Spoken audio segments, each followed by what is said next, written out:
Charlton Athletic salvage a late point. Lincoln City get back to winning ways, and Steve Evans haunts his former side. Well, it is Halloween week after all. Welcome to the League One Lowdown.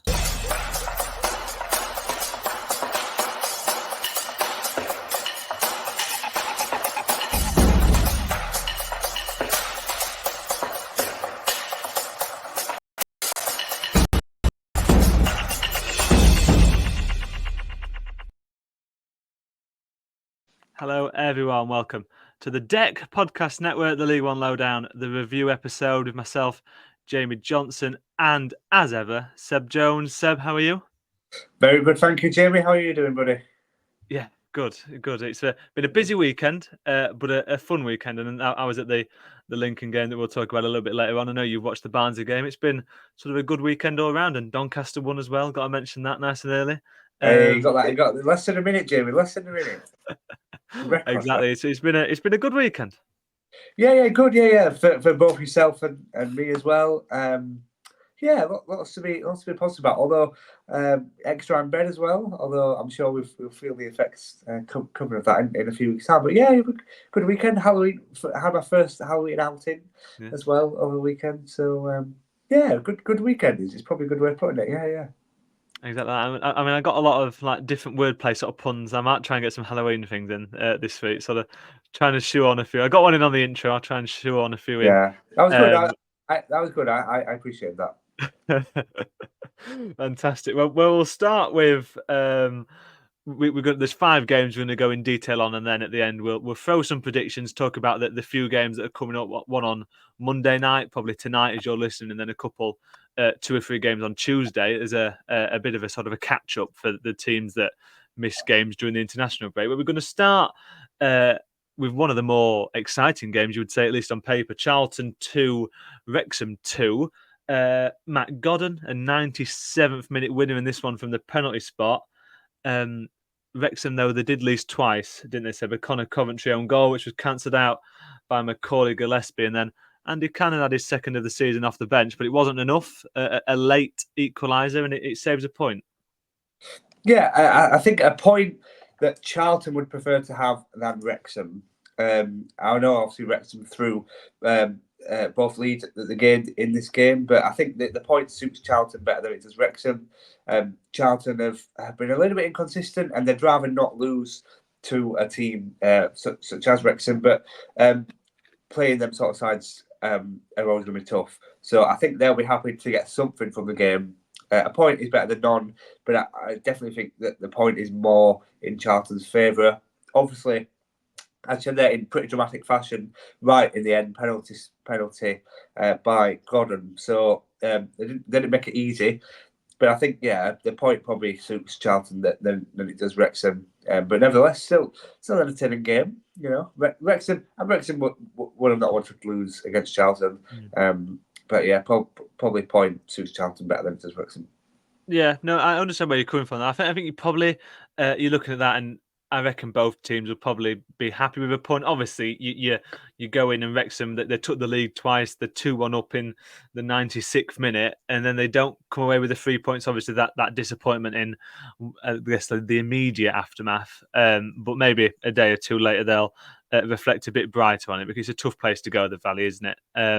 They are down to 3rd though, Wrexham. Wickham leapfrogging them. We'll talk about them a little bit later on. And Charlton there themselves are 11th, only 3 points off the playoff, sort of showing how congested it is still in the middle of the table. It was a bit frantic, a bit busy, a bit hectic. Reading off the stats, it looked really end to end. The bits and pieces I've seen of this one, and a couple of shots on target for Wrexham, scored 2 goals, and Charlton had 7. So it reads a little bit like Charlton, perhaps the better side, of at least utilised their chances a little bit better and have created more. But it looks like a pretty even game and a really exciting one. Yeah, frantic nature in League One. What you're on about? Yeah. It's been sort of the story of the weekend, and especially the Championship as well. There's been sort of goals everywhere this weekend. It certainly has been, and this one is no exception at all. We know the quality in within Charlton's squad. You know, Matty Godden had the one with the equalising goal, but Luke Berry came off the bench against Barnsley to grab a couple. Greg Doherty in there as well, and Coventry in midfield. So we've got good options in midfield for Charlton. So I'm not surprised really that they have been creating chances, particularly under Nathan Jones. We know how enthusiastic he gets. We know how dedicated he is. Really, yeah, he's always one for a bit of controversy, which we don't mind here and there. But yeah, he's very much an exciting manager, both his side on the pitch and his antics off the pitch are very exciting and very high energetic. So yeah, I'm really not surprised.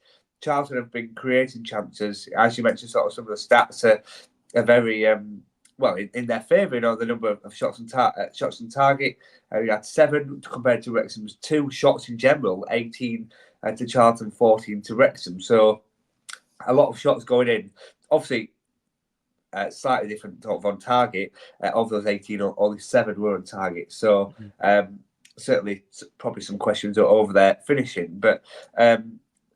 The fact that they're having these shots on the goal is a sign that they're playing with a lot of attacking intent. And as I mentioned, sort of a couple of games earlier on as well, they have the players that can attack, that can play well, and can score these goals for this Charlton side, which could, it's always a perk having goals from across the field. As I said, sort of Luke Berry from midfield came off the bench against Barnsley, scored twice.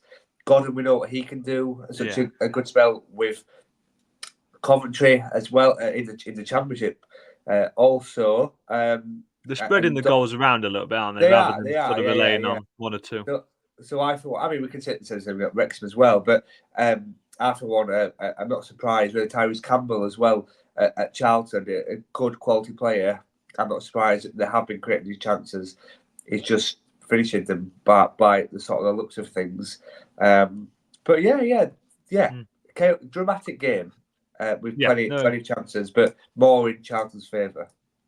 Yeah, well, exactly that, and they're both now unbeaten in the last 4. Charlton 3 draws in a row, and a win just before that. And Wrexham they've 2 wins, 2 draws in the last 4. So they're both in a decent patch of form at the very least. Maybe not winning all the games, obviously, but they're proving hard to beat, which is half the battle, isn't it? Really, it's if you can secure a point, then you're in a much better situation than a team winning, losing sort of thing. They've got a nice run together, and they're both looking in decent shape. Obviously, different sort of areas of the table, but Wrexham up the top, Charlton beginning to put a bit of pressure on, and steadily they're climbing the table, aren't they, Seb?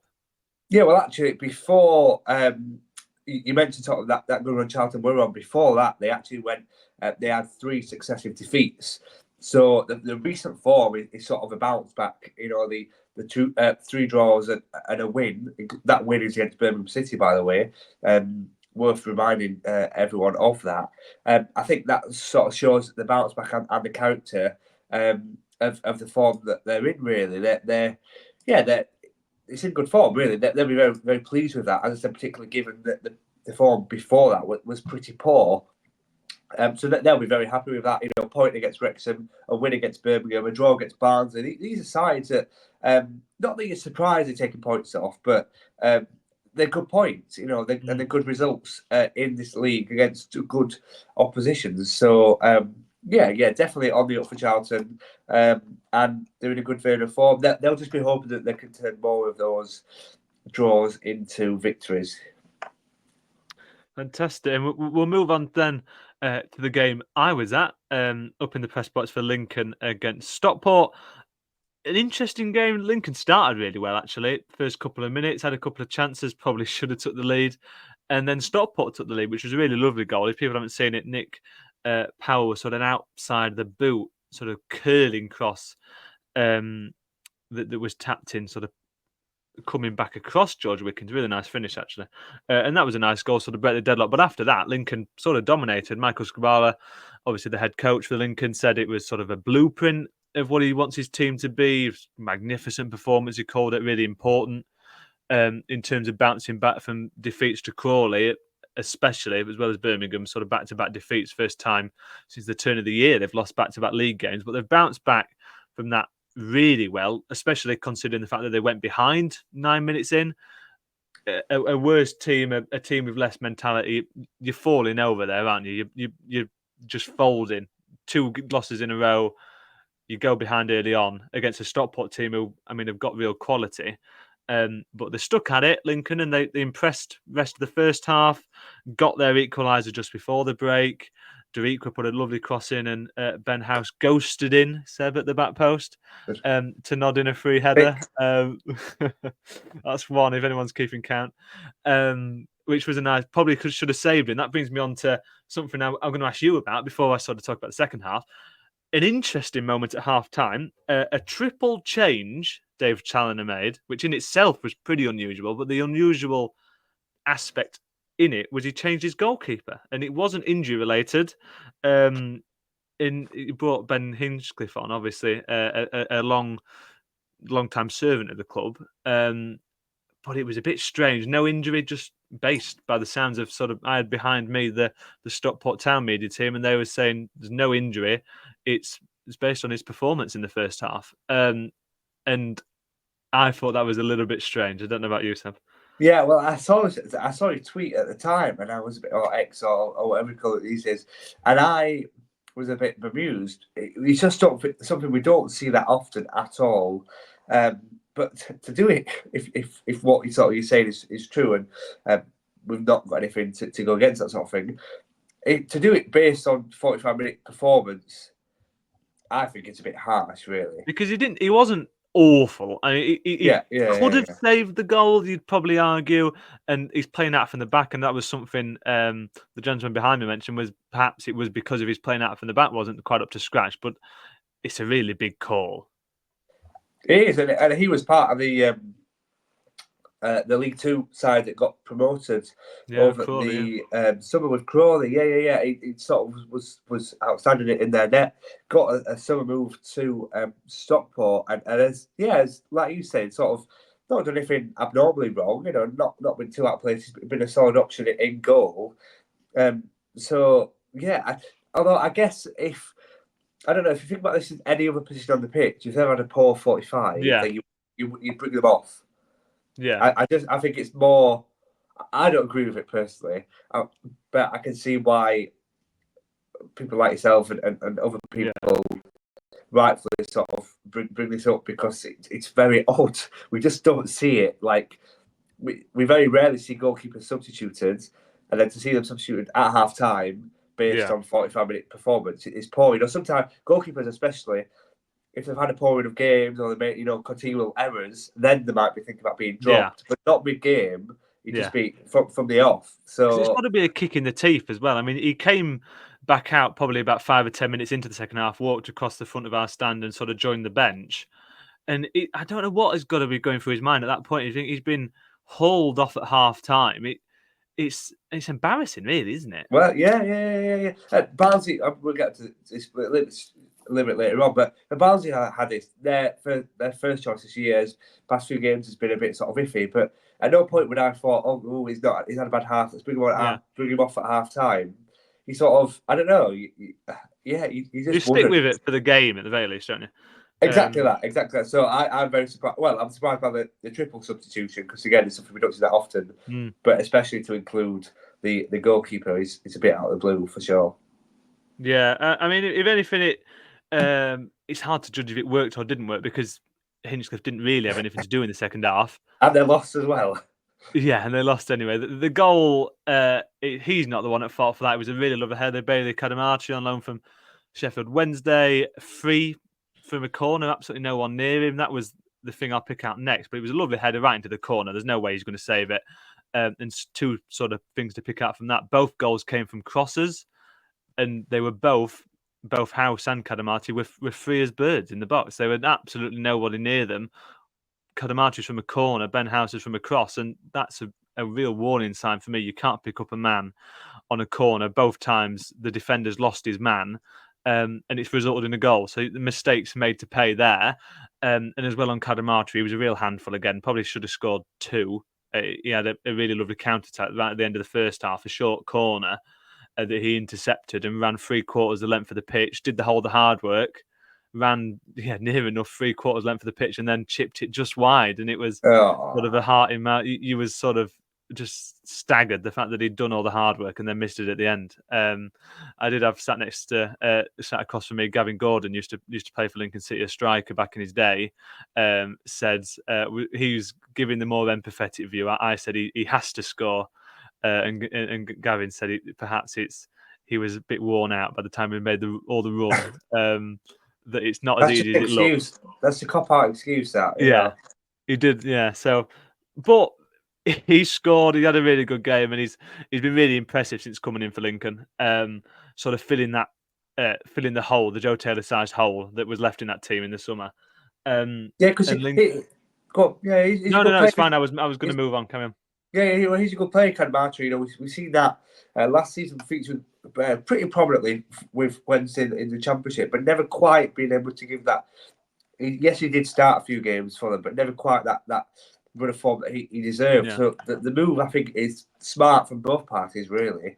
I think his dad tweeted about his performance over the weekend, and then he could sort of take this and go back to Wednesday and his dad a former footballer, obviously. Yeah, and sort of prove a point at Wednesday and to use this experience that he's picking up at Lincoln, and go in and carry that British vein of form into the Championship next year with Wednesday. So I'm glad to see him well. That's his second home game in the trot that he's scored. So he's 4 goals all in 11 so far this season. Yeah, he's picking up a little bit of momentum. Which is good to see. As you said, sort of, Joe Taylor was influential last year for Lincoln, and I won't say the fan replacement, but they've certainly found someone that perhaps could step up to be the replacement. Sort of showing good signs of quality, really. But it's a great signing for League One, I think. Really, No, exactly that. And a final word on Stockport. We'll talk about Lincoln's game they've got on Tuesday against Northampton towards the end of the podcast. But a word on Stockport. It ended a 5-game unbeaten run for them, but also it ended their standing as the only team left in the division who hadn't lost away from home. Everyone else in the division had lost away from home. Stockport hadn't until they went to the LNER Stadium or Sincil Bank for the purists.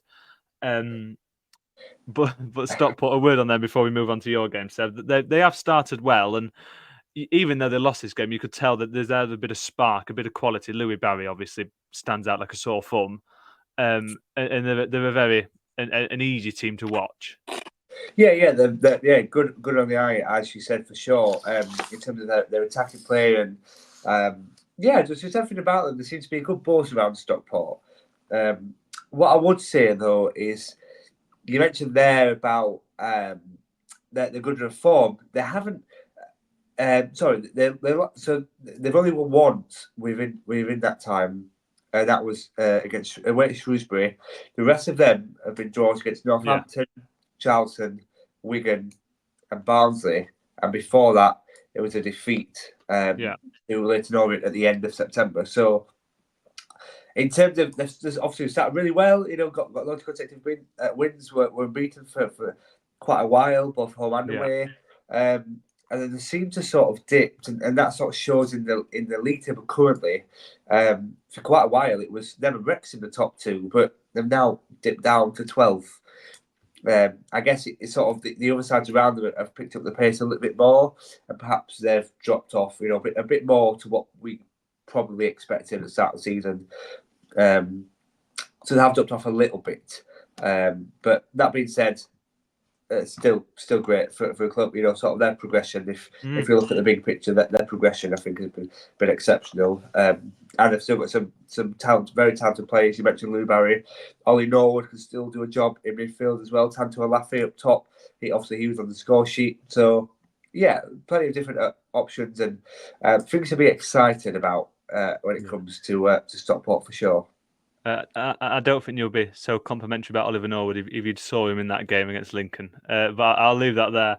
And we'll move on to your game, Seb. Obviously, Barnsley, another win for them, another win away from home. They are now table toppers in terms of away form this season. A 2-0 win at Shrewsbury this one. And they continue to impress on the road. Yeah, you got me excited there when you said table toppers. Not quite. We can dream We can dream. Yeah. Another impressive. Top of the away form table. You'll never sing that. Well, this is what I'm talking about, Jamie. This is what I'm talking about. Yeah, it's a good performance. I'll be honest. It's one of those where, no disrespect to Shrewsbury, you know you're going to win. It's just a case of getting You the job expect done. to win, don't you? I mean, they're second bottom now, Shrewsbury, and I think that's gone a bit under the radar. We'll come to that after we rightfully praise Barnsley. Yeah, it's one of those where, it's a case of how you're going to get that win and how you're going to go about it. It was just, I don't know, just a classic League One performance, really. Goals from John Russell just before half time and Max Waters just after half time sealed the 3 points, so to finish 2-0 in the end. But those moments when we scored, I think were crucial. First half, we've been sort of pushing, but couldn't quite find a breakthrough. When we got one, the ball was lofted in after a corner, and John Russell sort of out of nowhere, really. Past few games, he's been a little bit of a revelation in that slightly more advanced role. And then, so that was a 45 plus 2, sort of just before we go in for half time. Obviously, changes the whole dynamic of the team talks, etc. And scored 2 minutes after half time as well, with Max Waters, who just come back from injury himself, scored the late equaliser midweek against Charlton, and then scored again to make it 2 goals in a week for the Barnsley striker. So, good. The times we scored, I think, definitely crucial. And then it's just a case of sort of seeing the game out, really, towards the back end of it. It's just do a job done, professional. A professional job, yeah. Exactly, because they're the same words. That's just what it reads as, isn't it? Just a really good afternoon's work. I mean, you mentioned the important times to score. Both goals, technically, in the 47th minute. Russell's 45 plus 2, and then Waters in the 47th, the actual 47th minute. And I mean, they are just crucial times to score, isn't it? It changes the halftime tea talk, as the old adage goes. And then they come out. I mean, obviously, Shrewsbury, it's going to be a little. They come out, start well, 1-0. It's anyone's game, and then they concede straight away, and it just puts them on the back foot straight away. And it's Darrell Clark will be delighted about that with how his team took advantage of those moments either side of half time. Oh, for sure, yeah. 1-0 is always a cagey scoreline. So for me, the most important one was that second goal. Albeit maybe against Shrewsbury, maybe it's not a cagey scoreline. Apologies if we don't want to upset any Shrewsbury fans. We don't want to set, but I think Sam might have scared off the Shrewsbury fans from the League One lowdown. You know, Sam's sort of dislike of Shrewsbury is sort of well founded. That's fair, yeah, but they didn't really offer a lot. I'll be honest. No. It was one of those where it just seemed to be defensive versus attack for a lot of it. Although credit to Toto Nsiala, he probably the one shining light for Shrewsbury in the game. And I guess the biggest talk about I covered this briefly before. The biggest talk about was the goalkeeper situation with Barnsley. So Gabriel Sonina has, although from Chelsea, has been sort of our number one, I guess, if you like, over the since he came in at the start of the season.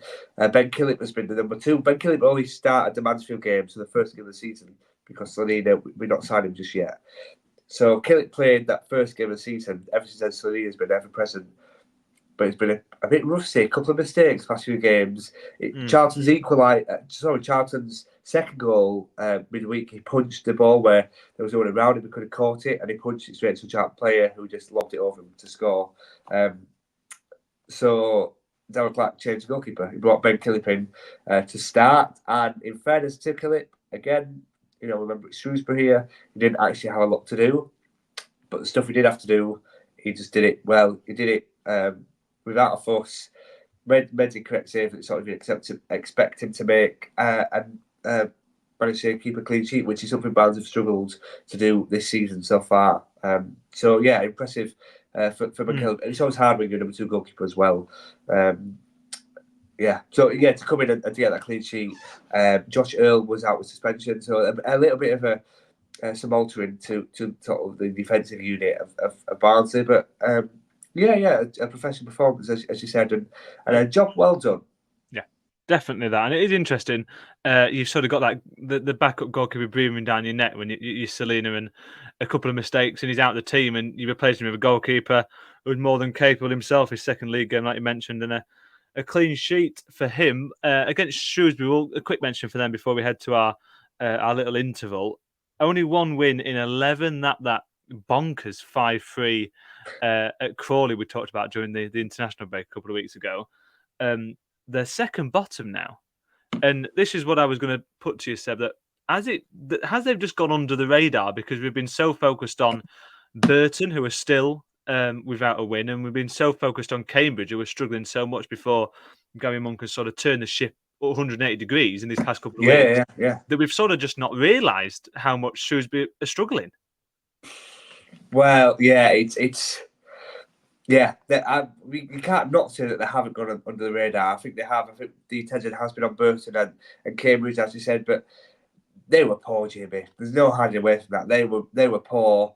I think they got a win last week when Ciala and Marquis were on the score sheet, but that experience is not enough to sort of help them and rescue them, if you like. Really, they're going to struggle. They're going to really struggle, and they were one of my favourites at the start to go down. And I think, like I said, sort of got a bit quiet. You know, there was always two worse teams than them, and now they are the second worst team in the league according to the league table, of course. So yeah, and they've not scored in 3 games either.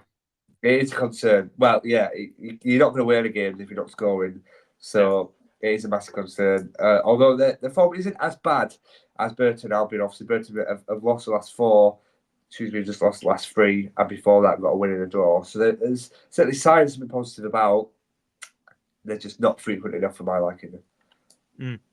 Yeah, exactly that. And I think what we mentioned the other week in terms of Burton and the fact that a couple of losses against Wickham and Cambridge has happened, and then one against Scarborough at the weekend in the FA Cup, and suddenly it becomes almost an untenable position. I think it could be a similar thing for Shrewsbury. And they've got Salford at the weekend, obviously League Two, a mid-table League Two side, but Paul Hurst, you'd imagine his job could be at least in danger if he sort of falls in the FA Cup at the weekend coming. So it's an interesting time. Obviously, any manager down the bottom end of the table, you start to think perhaps it will be their turn to go. But I think, Shrewsbury's just gone a little bit under the radar, and it is worth mentioning. Just sort of, I mean, you mentioned it yourself in terms of watching that game, just how poor they were, and they're really struggling. And they need to turn it around quickly. They've got Burton in their next league game, 9th of November. I mean, that's a huge game, isn't it? A massive game. Yeah, two sides struggling at the bottom of the table. It's a real 6 points at the early stage of the season as well. So, a massive. Yeah. I'm going to say it's a difficult one, isn't it? It's really difficult. It is. Yeah, it is. I'm going to say whoever loses that goes down, but I think they both could go. Is it too early? It's too early, and I think they could both go down as well. Yeah. So, but no, massive game. Yeah, definitely that. Well, we'll head to our quick break then, and then afterwards we'll come back to talk about Steve Evans going back to haunt his former side, and Bolton against Peterborough before we hoover up everything else that happened over the weekend in League One.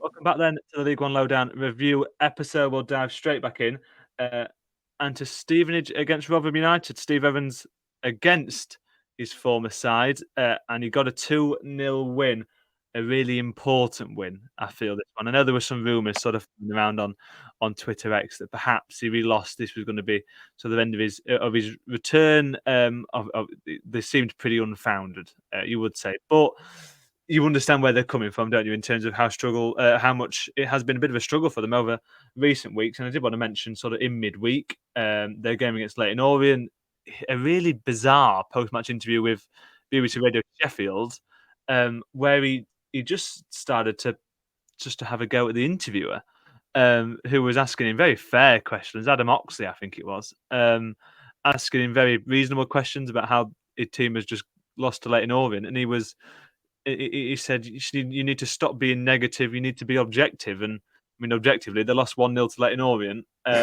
But he's come out of that. and he's got his team a win. And Hugo on the score sheet in the 70th minute, Malik Wilkes in the 72nd. That real sort of flash, 2 goals in 3 minutes, turns the game on its head, and that is what has springboarded them to a really important victory. Yeah, and we covered it earlier on one of the Barnsley game earlier on in terms of timing of the goals. And I don't think you could get much better, really. 70 minutes is about when teams start turning to the bench or they start sort of looking at tweaking some slight stuff to go on and get that winner. And to get a goal in the 70 and then 72nd minute, I think it's probably the perfect time to score, really. Jordan Hugo and Malik Wilkes, 2 big players, really, for Rotherham and for Steve Evans. A bit like the Barnsley Shrewsbury game, professional performance, really. They made it hard work, Stevenage, I think, in that first half, but Steve Evans will know full well, he would have known full well what to expect, having worked at Stevenage, worked with Alex Ravel, worked with a lot of the players that are still there now. They went on that fine run to sort of pushing towards the playoffs. When Evans was in charge, so they did really well, and Evans couldn't quite haunt his former club. So there's another one for the Halloween bingo.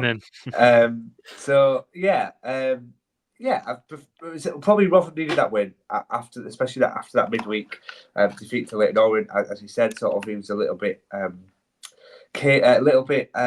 spiky in his interview afterwards, as you sort of mentioned. Yeah, spiky is definitely a good word to describe it. Yeah, which I echo what you said. Totally unnecessary, but he put wrongs to right with the result and the performance on Saturday. Get his former side. So he'll be the one smiling now, I think. Steve Evans. Yeah, exactly that. It ends their 3-game winless run, and with that, they go above Stevenage, which in itself is I'm sure, a sort of feather in the cap of Steve Evans. The game itself, they seem to have the better of it and deserve the victory. Possession very even, but 13 shots to 5 and 5 shots on target to 1 tell a story of a game that was, in most senses, one-way traffic. And they've got to win. I mean, I know obviously they've been struggling in terms of results, but their performances and at least their statistical performances in terms of the goals they've been creating and the goals chances, I beg your pardon, and the XG they've had so far this season they've been one of the biggest underperformers, not being able to put away chances. Whereas obviously they have in this game, and it's a really important victory, as we've mentioned a couple of times. Got them up to 14th in the table, obviously not where they want to be, but they're moving in the right direction, and they just need to string a few results together. I think that's the top and bottom of it for them. But they've got some difficult fixtures coming up after the cup. Then they're away to Barnsley and then at home to Bolton. And Bolton, obviously, we'll talk about in a minute. It doesn't come any easier in terms of it doesn't get any easier for them. I beg your pardon, in terms of the fixtures coming up. But it's an important time for them. If they can string some results together, all of that, the early season worries and the doubts, I think will disappear into the night. Yeah, I think Steve Evans will have a little bit of how can I phrase this? It's a bit like a bat on his shoulder the way he started the season. He'll not be very happy at all. That was another one for the Halloween bingo. He'll not be very happy at all. But as you said, surely, but slowly they're cooking up a cauldron a little bit. They get in the consistency. They get the results on the board, and that'll be something he'll be pleased with, albeit still not quite there. Before the win against Stevenage, back-to-back defeats. Mentioned that Leyton Orient one. We covered the Wrexham defeat last week as well. Both 1-0 defeats as well. I'm sure that will upset Steve Evans quite a bit. Just to not gain anything from games continually. Sorry, back-to-back, just based off a single goal. They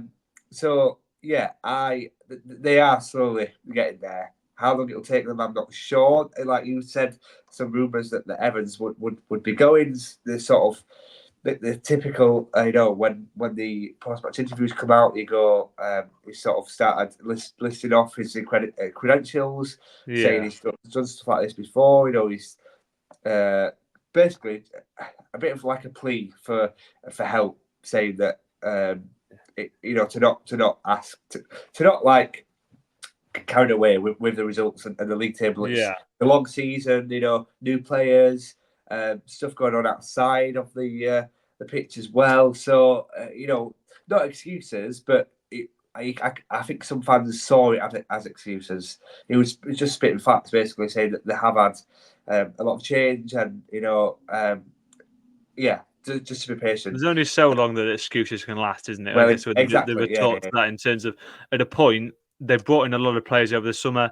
He's come in wanting to be at the right end of the table, obviously, wanting to be pushing for promotion, probably expecting to. And the fact is, so far this season, that they haven't been anywhere near as good enough to where they need to be in terms of results.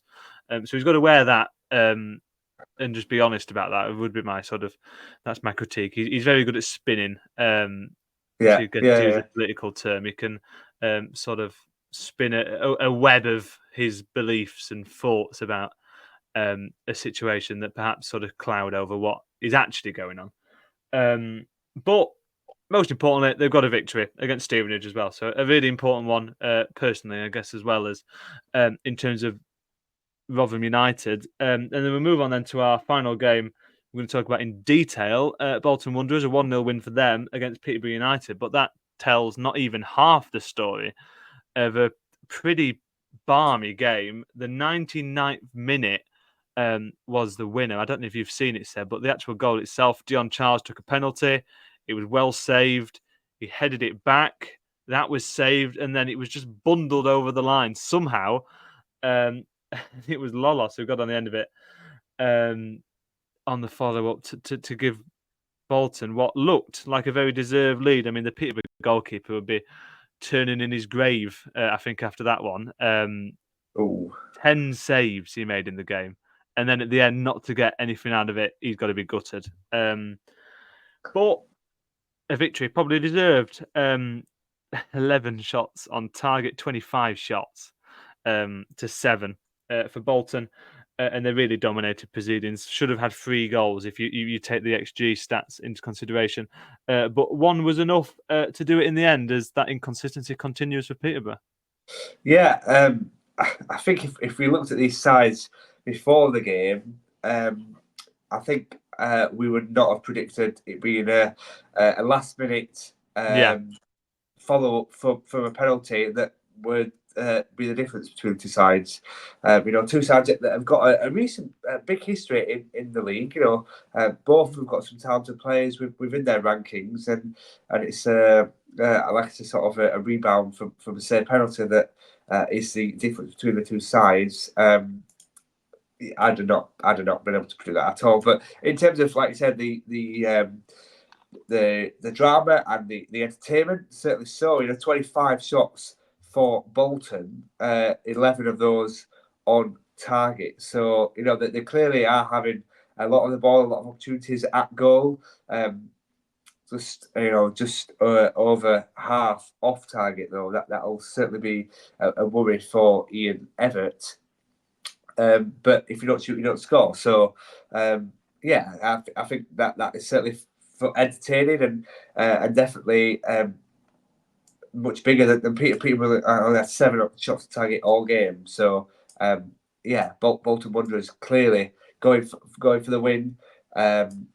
And in the end, it was a scrappy goal that got it. I have seen it, and I was, it's one of those where everyone hasn't seen it. It's definitely worth just finding, because it's just quite unbelievable, really. Yeah, you have to watch it again just to make sure you're not. I know it's not like some sort of cameo or something that someone's made up. You just some AI.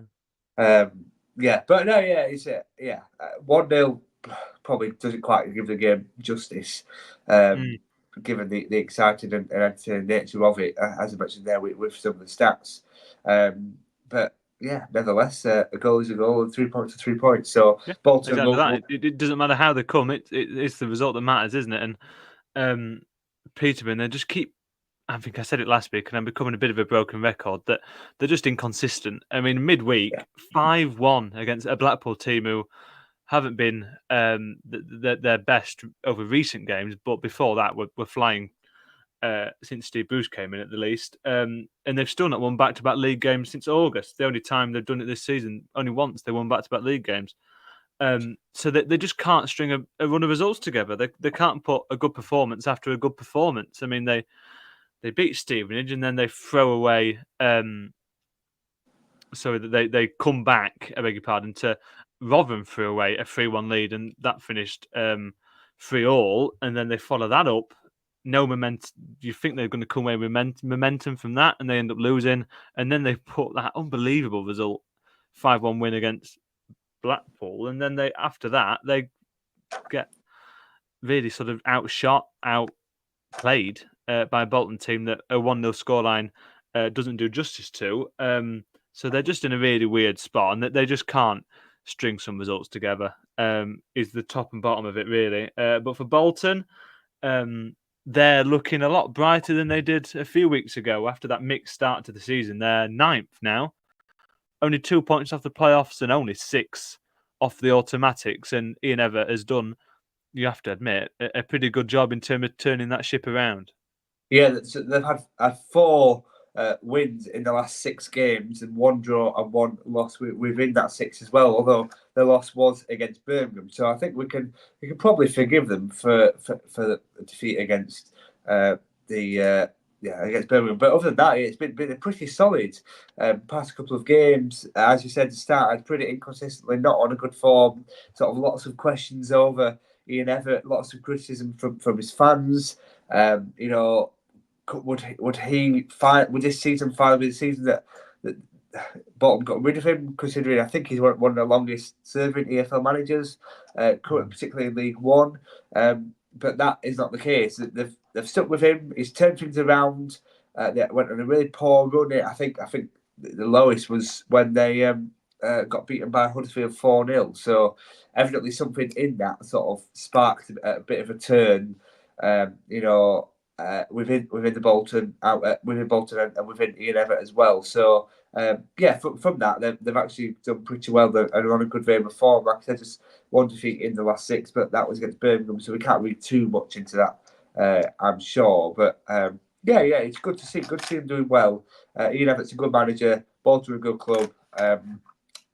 Good to see them doing well. They're doing well on this. After considering start, considering that poor start, they've really turned it around and sticking by a manager. Obviously, I don't think there was any concern he was going to get sacked at the time, but sticking by a manager, giving them a chance and giving them that belief that they are trusted to turn it around, I think makes the world a difference. And there's definitely doing that so far. They're moving in the right direction. We'll see how long that continues. They're playing on Tuesday night. We'll come to that in a minute.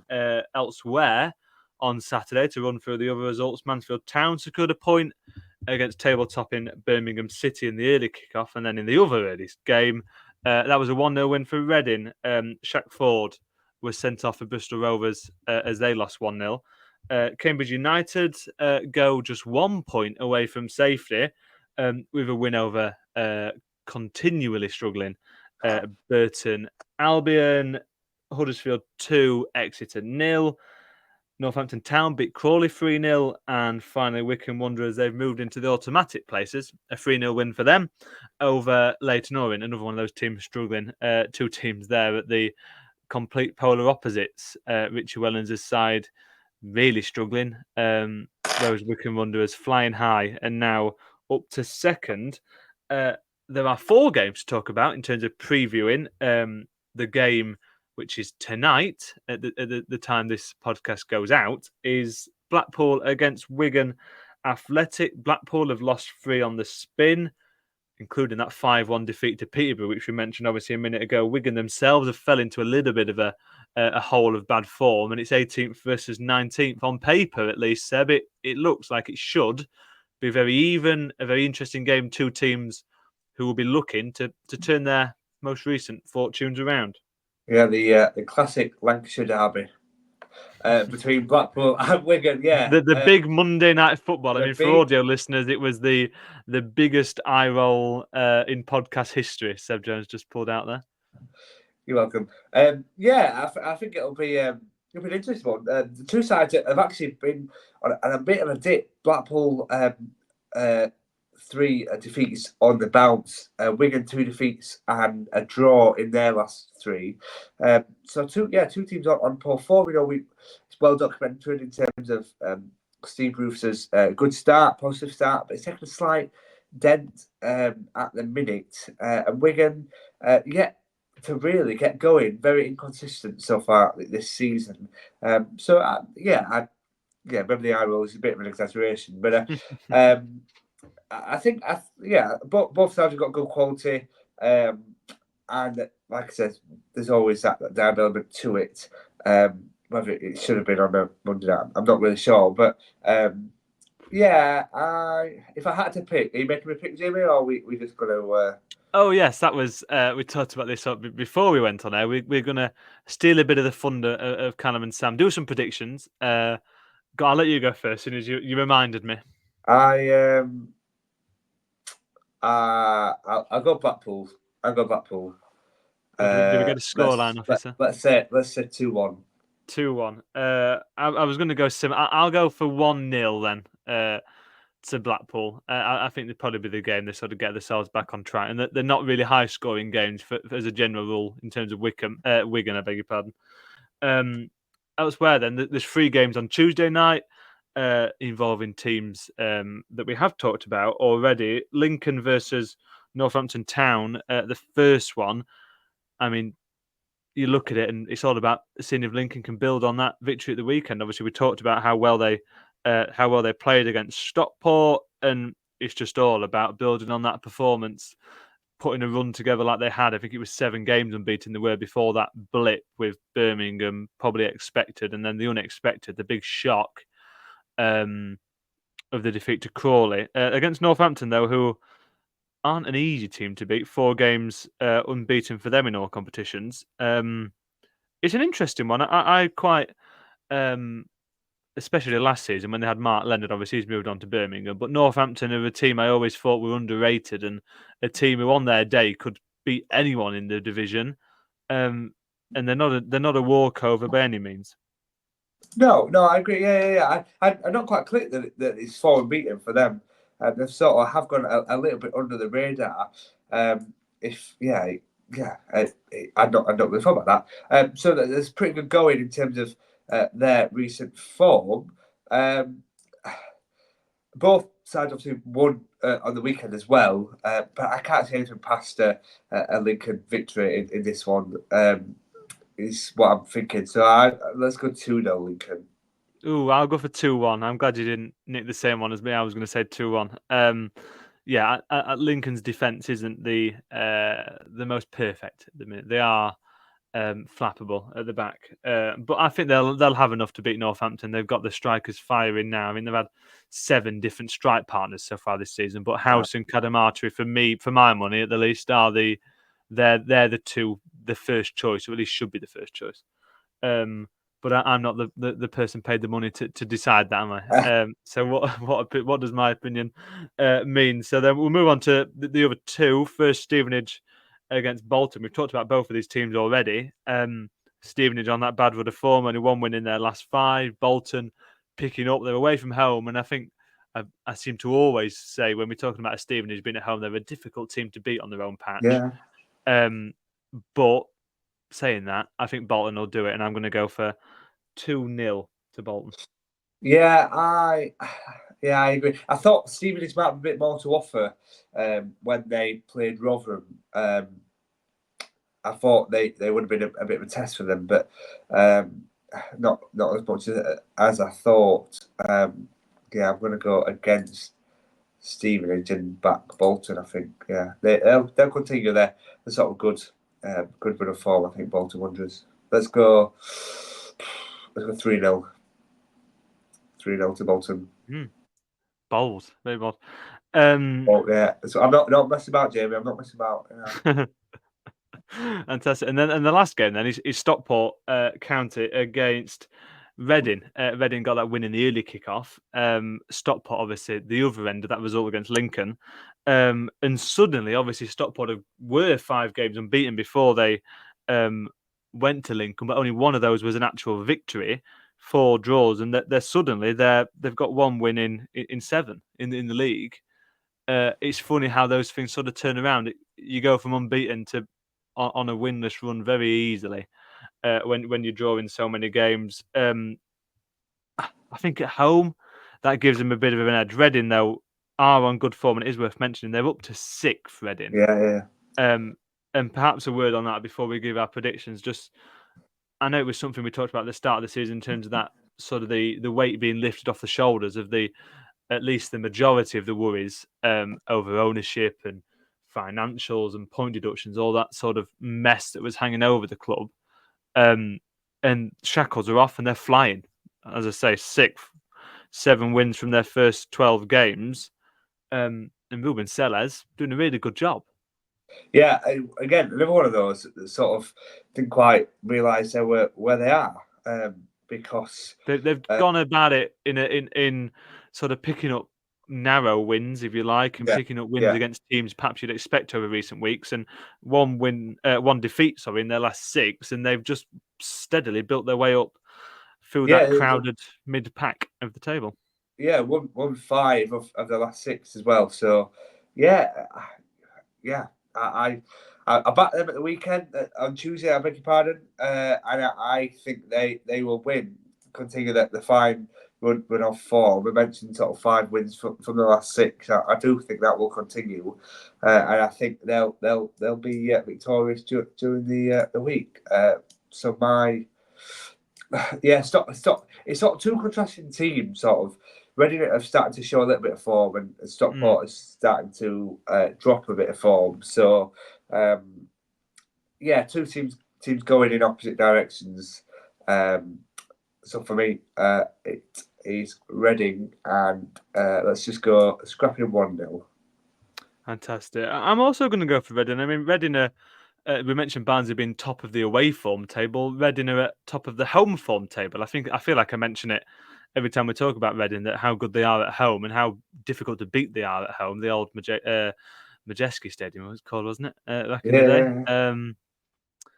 But away from home, obviously here, I'm still going to back them, though. I think Stockport, they showed they had something about them and a bit of energy, a bit of spark, but couldn't convert that into chances. I mean, that second half against Lincoln, when they were chasing the game, they didn't really create anything. Louis Barry was a bit of a one-man show at times, sort of picking up the ball, running past 3 or 4 players and try and put it on a plate for someone, and it just wouldn't quite come off. So I'm going to back Reading. I'll go 2-1. I think they're a really interesting team, Reading. Whereas Stockport, perhaps they've just hit a little bump in the road, and they've got to reset and perhaps remember the fact that they've only just come up, and they're doing very well to be where they are. And perhaps it is just a bit of a resetting, and they'll slip back to perhaps where we expected them to be. I mean, it is worth mentioning. They played Lincoln obviously on Saturday. That was the first meeting between the 2 sides in 11 years. They met in 2013. That in the National League. So it tells you sort of how those clubs have done. Lincoln climbed up after that. Stockport slipped down even further before climbing back up themselves. So it's a team, Stockport, that are going in the right direction as a whole. And over the past few seasons, the momentum's really been with them, hasn't it, Seb? And they're doing really well just to be where they are. I mean, they've slipped now, to 12th. They're still in the top half of League One, and I think that's a good return. Yeah, I think it is. You know, we covered earlier about the strong start to the season, but be realistic, they were never going to maintain that. And I think 12 mid-table, I think it's about right, really, for Stockport. As you said, to come up over the summer, and if we look further than that, you know, that they rise up from the National League. You mentioned the last time that 2 teams played each other was leagues below, yeah. So I think the expectation rise is incredible to see, and despite the drop off, we still have to give them some credit, I guess. But yeah, Reading, I think are on the up. That they're a club that have been through some turmoil at times themselves, but slowly, I think that they're going to work their way up, and I think moving in the right direction. They are definitely moving on in the right direction. Yeah, I think this season could be a good season for them. particularly just based off the early start, could be a good season for them. Fantastic. Well, thank you, Seb, for joining me. Thank you, everyone, for listening, for watching. If you've been on YouTube or whatever platform, podcast-wise, you have been listening along. Sam and Callum will be back end of the week. It's going to be a little bit of a different feel. Obviously, they'll review the games in midweek, and then it's the FA Cup weekend. Yeah. So it's going to be a bit of a different feel next week as we look back on some FA Cup games involving the League One sides, as opposed to a full round of League One games. But we'll be back same time, same place next week for another episode of the League One Lowdown.